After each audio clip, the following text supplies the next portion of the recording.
Welcome back. We're here to preview the Boxing Day game in the Premier League between Crystal Palace and Southampton.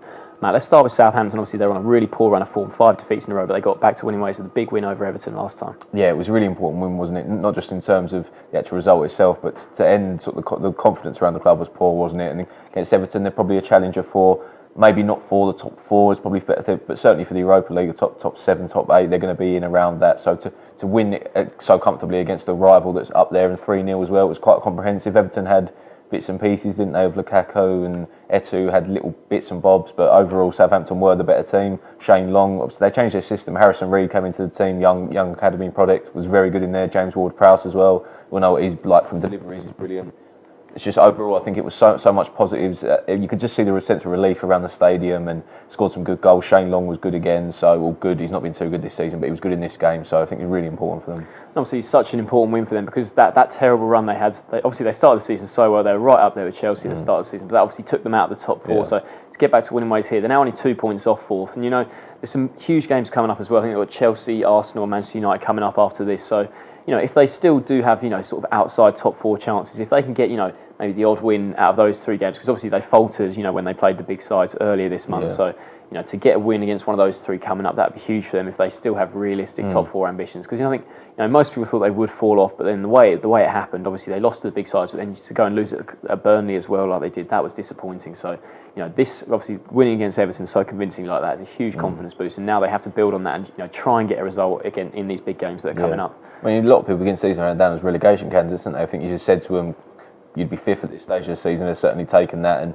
they have had injuries, but players coming back, Schneiderlin and Wanyama, both suspended for the last game, but will be back for this game, and that makes such a difference in the middle of the park. Harrison Reed had a good game, but I think he's too young to expect him to be able to play sort of week in, week out. Graziano Pella as well got back among the goals, which was so important because he had that run, didn't he, where he sort of he was still playing okay, but he couldn't really get that final touch. So going forward, I mean, they've had their injury problems, but they're still a good team, and they're looking at, if they can finish sort of top 6, top 7, then that's a great season. Definitely, I think they'll start this game probably as favourites. Obviously, Palace, they're right down near the bottom of the table in 17th place, and obviously always tough to go to Man City like they did at the weekend. In the end, they lost 3-0. Yeah. But I think before the game, Warnock would have said, you've got a chance here because obviously City, they've had a couple of dodgy results at home this season. Everyone remembers the Stoke game when Stoke went there and won. So to go there, lose 3-0, it was disappointing, but they did have their chance in the first half. Obviously, Fraser Campbell had that overhead kick, where everyone thought it was offside, and then he hit it just wide.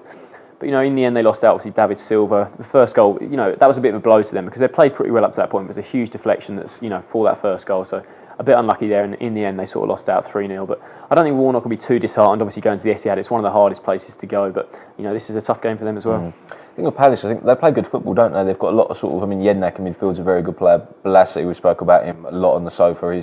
He's so talented, but it's the end product thing. I think it's the main thing which links in with their need for a striker because they just can't seem to find the back of their net. And they've gone 5 without a win now, and they had a few good results, but they're getting to that stage where they need to sort of pick up a result. Because if you keep playing well, but you keep getting beat, it's the lack of sort of a real sort of. I mean, Dwight Gale scored a few goals when he came in, but he obviously doesn't fancy him too much as a sort of regular Premier League striker. So I think if they can get players like Zaha and Balassi having more of an end product and get a centre forward, then maybe they'll be okay this season. Yeah, January transfer window will obviously be interesting, but for this game, what's your score prediction? I think a draw in this game. I think it'll be tight. I mean, Palace are good at home. They get the crowd behind them a lot, so I think I'm back on 1-1 draw for this one. Yeah, I actually agree with you. I think it'll be a draw as well. I can see it sort of being, Boxing Day. There'll be good mood down at Selhurst. Always a good atmosphere there. So I'm back for a 2-2 draw. So neither of us can separate these two sides. Thanks for watching.